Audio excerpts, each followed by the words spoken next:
इस वीडियो में हम लोग बात करेंगे dependable yield from catchment. So catchment पे कैसे हम लोग डिपेंडेबल होते हैं, और इसका मेन पर्पस जो होता है स्टडी करने का, to design any reservoir capacity. तो हम लोग कैसे किसी रिजर्वायर का कैपेसिटी डिसाइड करते हैं, उसके बारे में हम लोग पढ़ने के लिए आपको डिपेंडेबल यील्ड पढ़ना क्या होता है इंपॉर्टेंट होता है।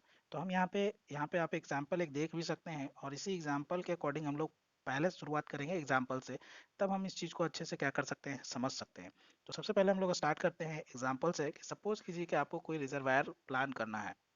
ठीक है।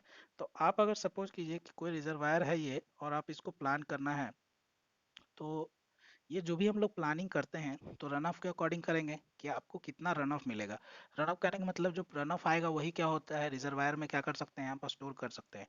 तो सपोज कीजिए कि आपको कितना रन ऑफ मिल रहा है वो पता होना चाहिए।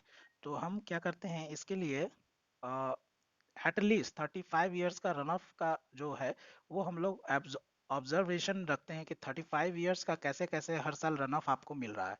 तो ये हम लोग एनालिसिस करते हैं कि एक साल कितना मिला, दूसरे साल कितना मिला, तीसरे साल कितना मिला। इस तरीके से 35 ईयर्स का रन ऑफ का एक टेबल या चार्ट हमारे पास होता है कि हम लोग 35 ईयर्स में कितना आपको रन ऑफ मिला है। तो इसमें सपोज कीजिए कि सबसे कम रन ऑफ जो मिनिमम रन ऑफ था वो आपको सपोज कीजिए कि 100 mm क्यू मिला, और किसी एक साल जो है आपको मैक्सिमम जो है वो मिला, वो है 500 ठीक है। मतलब कि इन 35 साल में सबसे कम रन ऑफ किसी एक साल मिला वो था आपको 100 mm क्यू, और हमेशा उससे ज़्यादा ही आपको मिल रहा था। दूसरा जो हम मैक्सिमम लिखे हैं कि इन 35 साल के रन ऑफ के ऑब्जर्वेशन में देखा गया कि सबसे ज़्यादा जो रन ऑफ आपको मिला था वो मिला था 500 mm क्यू। किसी एक साल में आपको क्या मिला, सबसे ज़्यादा रन ऑफ मिला 500 mm क्यू। तो अब हम आपसे पूछेंगे कि आप जो रिजर्वायर प्लान करेंगे वो 100 mm के लिए करेंगे, 100 mm क्यू के लिए करेंगे, या फिर 500 mm क्यू के लिए करेंगे। तो आप लोग यहाँ पे बोलोगे कि सर मैं 500 mm क्यू के लिए करूँगा, बट 500 mm क्यू के लिए हम लोग डिज़ाइन नहीं करते हैं। क्यों नहीं करते हैं?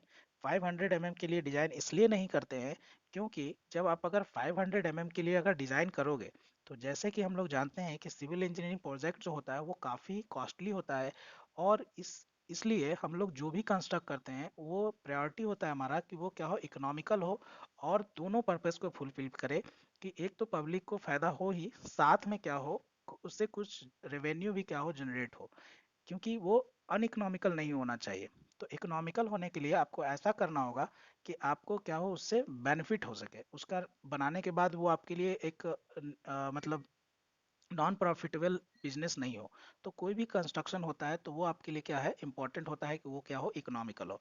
तो सपोज कीजिए कि 500 mm क्यू के लिए आप इसको डिजाइन कर देते हैं, 500 mm क्यू के लिए आप इसको डिजाइन कर देते हैं।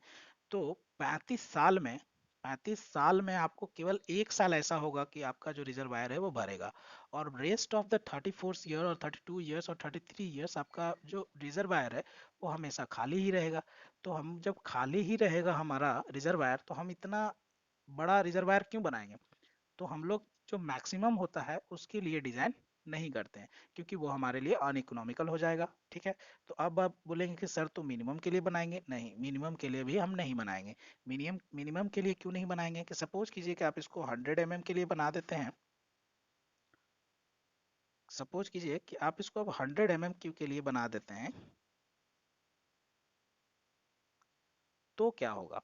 जैसा कि अभी हम लोग बात किए कि सबसे कम आपको 100 मिल रहा था मिनिमम, और मैक्सिमम आपको एक साल मिला था 500 mm। सो 500 mm के लिए तो नहीं बनाएंगे, अनइकोनॉमिकल हो जाएगा। 100 mm के लिए भी नहीं बनाएंगे, क्योंकि सबसे कम ही किसी एक साल में आपको 100 mm मिला था। बट सपोज कीजिए कि आपको एक साल 100 mm मिला, बाकी रेस्ट में क्या होगा, 200 मिला होगा, 300 मिला होगा, 400 मिला होगा, 450 मिला होगा, 500 मिला, 250 मिला, 150 मिला, 200 मिला, एक 175 mm क्यू मिला। तो इस तरीके से केवल एक साल आपका केवल मिला था 100 mm। तो हम लोग रन ऑफ कैलकुलेट क्यों कर रहे हैं, रन ऑफ को हम लोग रिजर्वायर क्यों बना रहे हैं, स्टोर करने के लिए, इरिगेशन पर्पस के लिए। तो हम ऐसा प्रोजेक्ट चाहेंगे कि हमको क्या हो कि हर साल हमको उससे क्या हो फायदा हो, और ज़्यादा से ज़्यादा क्या करें, हम पानी को स्टोर कर पाए। मैक्सिमम वाटर जो हमको रन ऑफ मिल रहा है वो हम क्या कर पाए, स्टोर कर पाए। अगर आप 100 MMQ के लिए बना देंगे रिजर्वायर, तो आपका वो हर साल जो है क्या रहेगा, वो खाली ही रहेगा, सॉरी भरा हुआ रहेगा, पूरा फिलअप रहेगा। और आपको जैसे कि एक साल केवल होगा कि आपका पानी बर्बाद नहीं होगा। मैक्सिमम टाइम आप मैक्सिमम रन ऑफ को क्या कर पाएंगे, स्टोर कर ही नहीं पाएंगे। सपोज कीजिए कि एक साल जो होगा आपका पूरा हर साल जो है वो पूरा फिलअप रहेगा, लेकिन आपको हर साल वाटर क्या हो जाएगा, लॉस हो रहा है। आप क्या कर रहे हैं, जो रन ऑफ हो रहा है सारा रन ऑफ आपका स्टोर नहीं कर पा रहे। जैसे 200 की होगा तो नहीं कर पाएंगे, 150 होगा तो नहीं होगा, 400 होगा तो नहीं होगा, 300 होगा तो नहीं होगा।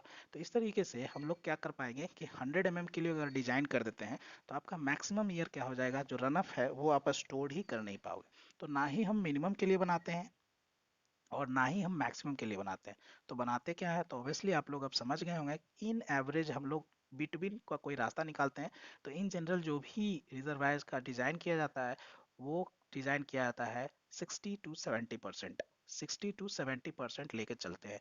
जो आपका मैक्सिमम यील्ड आ रहा है जैसे 500, तो उसका हम 60% या 70% के लिए डिज़ाइन करते हैं। कुछ सिटी या स्टेट जो है वो क्या करते हैं, जो रिजर्वायर का भी कैपेसिटी होता है, तो कुछ लार्ज रिजर्वायर बोला जाता है, कुछ स्मॉल रिजर्वायर बोला जाता है। तो मिनिमम अगर स्मॉल रिजर्वायर भी आप डिज़ाइन कर रहे हैं, तो वो आपका क्या होगा, 60% यील्ड के लिए होगा। और दूसरा जो अगर आप मैक्सिमम लार्ज नंबर बना रहे हैं, तो वो आपका कितना होगा, 70% या 75% तक का किया जाता है। तो यहाँ पे यील्ड समझ में आया, यील्ड क्या है, अगर आप इसको समझें तो अगर आप मिनिमम के लिए सपोज कर रहे हैं, मिनिमम के लिए अगर आप करते हैं, तो आपका जो रिजर्वायर था वो 100% यील्ड होता। 100% यील्ड का मतलब होता है कि आपका हर साल रिजर्वायर क्या हो जाता, फिल हो जाता। तो वो क्या हो जाता है, 100%। लेकिन सपोज कीजिए कि आप अगर लार्ज मैक्सिमम के लिए बना रहे हैं, सपोज कीजिए कि आप मैक्सिमम के लिए बनाते हैं, तो मैक्सिमम ये साल में एक बार, मतलब कि 3%, केवल 3% क्या होता है, ईल्ड होता है आपका। डिपेंडेबिलिटी ईल्ड जो होता है वो 3% होता है। तो डिपेंडेबिलिटी ईल्ड समझ में आया। डिपेंडेबल ईल्ड क्या है, कि अगर आप 100 का बना रहे थे, 100 MMQ का बना रहे थे, तो हर साल फिलअप हो जाएगा, क्योंकि मिनिमम तो 100 बारिश होगा ही। 100 MMQ आपको रन ऑफ तो मिल ही रहा है। तो वो आपका क्या हो रहा था, पूरे साल फिलअप हो रहा था, इसलिए 100% ईल्ड हुआ। लेकिन अगर आप मैक्सिमम के लिए बना रहे हैं 500 के लिए, तो केवल 3% यील्ड होगा, कि किसी एक साल में वो रिजर्वायर क्या होगा, पूरा फिल्ड होगा। तो उसी को हम लोग क्या बोलते हैं, डिपेंडेबल डिपेंडेबल यील्ड बोलते हैं। तो होपफुली आपको समझ में आया होगा डिपेंडेबल यील्ड क्या है। तो अब हम लोग पॉइंट बाय पॉइंट देखते हैं। It is called as assured yield. तो जैसे कि अस्योर्ड यील्ड मतलब कि अस्योर्ड है कि आपको इतना तो मिलेगा ही मिलेगा। जैसे हम मिनिमम के लिए बना रहे थे, तो आपका रिजर्वायर हर साल फिलअप हो जा रहा था, तो इसलिए उसको हमारा क्या था, 100% डिपेंडेबिलिटी था, 100% यील्ड था। मतलब कि अस्योर्ड थे कि हर साल आपको पानी क्या मिलेगा, पूरा रिजर्वायर फुल अप मिलेगा, फिलअप मिलेगा। लेकिन अगर वही हम मैक्सिमम के लिए जा रहे थे, तो आपका केवल 3% डिपेंडेबिलिटी यील्ड था, मतलब केवल 3% चांसेस था। तीन तीन साल ऐसा होता है जब आपको क्या मिलता है, कोई पूरा रिजर्वायर क्या होता है, फिल मिलता। तो ये इसी को हम लोग अस्योर्ड यील्ड भी बोलते हैं, ठीक है। It is the quantity of water, it is the quantity of water available for the given number of year पर रेनफॉल साइकिल। तो ऑब्वियसली रेनफॉल जितना होगा उतना ही आपका रन ऑफ होगा, उतना ही क्वांटिटी ऑफ वाटर जो आप रिजर्वायर में स्टोर करते हैं, वही आपका क्या कहलाता है, डिपेंडेबिलिटी कहलाता है। It is generally obtained by the dependability percentage. तो वही डिपेंडेबिलिटी परसेंटेज आपका, जैसे कि अगर मिनिमम के लिए आप डिजाइन किए थे, तो आपका डिपेंडेबिलिटी कितना था, 100% था। क्योंकि आपको हर साल बारिश का पानी आप जो रन ऑफ जो आपको मिल रहा था, आप उसको स्टोर भी नहीं कर पा रहे थे, क्योंकि आप इतना छोटा रिजर्वायर बनाए थे कि आपका रिजर्वायर हर साल भर जा रहा था, और जो रन ऑफ जो है बर्बाद हो रहा था। इसलिए उसको हम लोग क्या बोलते हैं, डिपेंडेबिलिटी परसेंटेज बोलते हैं। तो आपका 100% डिपेंडेबिलिटी परसेंटेज था जब आप मिनिमम के लिए डिजाइन कर रहे थे, और जब मैक्सिमम के लिए डिजाइन कर रहे हैं, तो डिपेंडेबिलिटी परसेंटेज क्या है, 3% हो जाता है। तो एक स्टेट के बारे में यहाँ पे स्टडी किया गया है कि in Maharashtra it is a practice to design a small tank medium tank reservoir for P equal to 60% and 75% for the large reservoir. तो महाराष्ट्र में या मोस्टली सिटीज में यही किया जाता है, कि सिटी या स्टेट में यही किया जाता है कि अगर आपको परसेंट रिजर्वायर डिजाइन करना है, तो आप कितना लेंगे, कितना डिपेंडेबिलिटी यील्ड लेंगे। तो डिपेंडेबिलिटी यील्ड ना ही 100% लेना है, यानी कि ना ही मिनिमम पे बनाना है, और ना ही 3%, दैट इज की मैक्सिमम यील्ड पे बनाना है। तो आपको बनाना कितना पे, अगर आप स्मॉल रिजर्वायर बना रहे हैं, मीडियम रिजर्वायर बना रहे हैं, तो 60% यील्ड डिपेंडेबिलिटी यील्ड पे बनाएंगे। अगर आप लार्ज रिजर्वायर बना रहे हैं, तो आपका डिपेंडेबिलिटी यील्ड कितना लेंगे, 75% लेंगे, ठीक है। तो उसी एग्जाम्पल को हम लोग फिर से एक बार लैंग्वेज देख लेते हैं। जैसा कि अभी हम लोग बात भी किए थे, reservoir has a minimum yield 100 M M Q. जो उसका मिनिमम यील्ड है 100 एम एम क्यू है, और मैक्सिमम यील्ड जो है 500 एम एम क्यू है। सपोज कीजिए कि दो पूरे 35 इयर्स का recorded of gauging of 35 years. So 35 साल के एनालिसिस में देखा गया कि उसका डिपेंडेबल जो मैक्सिमम यील्ड था वो 500 एम एम क्यू था, और मिनिमम यील्ड जो था वो 100 एम एम क्यू था। It means that rainfall cycle of 35 years, मतलब 35 साल का रेनफॉल साइकिल को ऑब्जर्व करके ये एनालिसिस किया गया। Reservoir will have 500 M M Q yield only in 35 years. कितना हो रहा था ये जो 500 एम एम क्यू जो मैक्सिमम था वो 35 साल में किसी एक साल मिला, while it will have 100 MMQ yield every year। जबकि 100 mm मिनिमम होने का मतलब क्या है? मिनिमम का मतलब कि हर साल उसको, जैसे 500 किसी एक साल 500 हुआ तो 100 तो हुआ ही ना। तो मिनिमम होने का मतलब है कि 100 MMQ तो हर साल उसको क्या मिलेगा, 35 इयर्स के हर साल में उसको कितना यील्ड मिल रहा है, 100 MMQ मिल रहा है, ठीक है। If the reservoir is plan for 100 M M Q, तो अब हम लोग बात कर लेते हैं कि कैसे कैसे प्लान होता है। तो if the reservoir is plan for 100 M M Q, then it will be fill up to the design capacity every year, that the dependability is 100%। अगर आप 100 एम एम के लिए अगर डिजाइन किए तो आपका जो रिजर्वायर हमेशा फिलअप हो जाएगा, क्योंकि मिनिमम तो आपको 100 एम एम क्यू तो रन ऑफ मिलेगा ही। तो आपका जो डिपेंडेबिलिटी है रिजर्वायर का वो क्या हो जाएगा, 100% हो जाएगा। क्योंकि हर साल आपको 100 एम एम क्यू वारिस रन ऑफ जो है वो हमेशा आपको मिलेगा, क्योंकि मिनिमम ही रन ऑफ जो आपको मिल रहा है 100 एम एम क्यू मिल रहा है। तो आपको हर साल ऑब्वियसली क्या करेगा, मिल जाएगा, रिजर्वायर फुल रहेगा। तो आपका डिपेंडेबिलिटी क्या हो जाता है, 100% हो जाता है। While if the reservoir is planned for 500 mmq, it will be filled only once in 35 years, thus the dependability only 3%। अगर रिजर्वायर आप प्लान करते हैं 500 mmq के लिए, तो आपका केवल 35 साल में एक बार रिजर्वायर आपका पूरा फिलअप हो पाएगा। तो आपका डिपेंडेबिलिटी कितना हो जाता है, 3% हो जाता है। Design based on minimum yield required small height. अगर सपोज कीजिए कि आप मिनिमम यील्ड के लिए आप कर रहे हैं, तो आपका स्मॉल हाइट हो जाएगा, लो कॉस्ट ऑफ डैम होगा, है ना, but does not utilize the available quantity of water. कहने का मतलब है कि आप अगर मिनिमम यील्ड के लिए जाते हैं, कम के लिए जाते हैं, तो कॉस्ट तो आपको कम पड़ेगा, ऑब्वियसली इकोनॉमिकल होगा ऑब्वियसली, बट रन ऑफ जो आपको स्टोर करना था, मेन पर्पस था, वो आप कर नहीं पाएंगे। हर साल आपका रन ऑफ क्या होगा, बर्बाद होगा। आपका 100 एम एम क्यू एक साल के लिए आपको पूरे 35 इयर्स का रन ऑफ जो है वो आप स्टोर ही नहीं कर पाएंगे। तो आप इरिगेशन में जो ऑप्टिमाइजेशन करना चाहते हैं वो नहीं कर पाएंगे। इरिगेशन कम से कम ही लैंड को क्या कर पाएंगे, प्रोवाइड कर पाएंगे। तो हम एक रिजर्वायर भी बनाएं, इतना कंस्ट्रक्शन भी करें, और उसका जो हमको जो मोटिव है वही फुलफिल नहीं होगा, तो हम ये क्यों करेंगे, ठीक है। तो हम ये चीज़ नहीं अडॉप्ट करते हैं।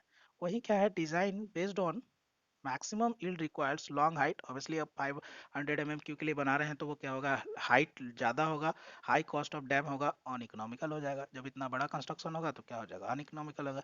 As for economic and maximum utilization of available water, the design based on the dependability between 100 to 3%। तो इकोनॉमिकल रखने के लिए वाटर जो वेस्टेज ना हो उसको भी स्टोर्ड कर लिया जाए, ये देखते हुए जो डिपेंडेबिलिटी है 100% से कितना रखा जाता है, 3% के बीच रखा जाता है। और वो भी कितना रखते हैं, तो ये 50 to 60%। डिपेंडेबिलिटी जो होता है, कोई भी रिजर्वायर प्लान किया जाता है तो वो डिपेंडेबिलिटी कितना होना चाहिए, 60 to 70% के बीच हम लोग क्या करते हैं, डिपेंडेबिलिटी डिसाइड करते हैं कि 60 से 70% डिपेंडेबिलिटी वाला ही रिजर्वायर हम लोग प्लान करेंगे। तो ये था dependable yield of the catchment. तो ये हम लोग अभी स्टडी किए dependable yield of the catchment. Hopefully आप लोगों को समझ में आएगा। Okay, thank you.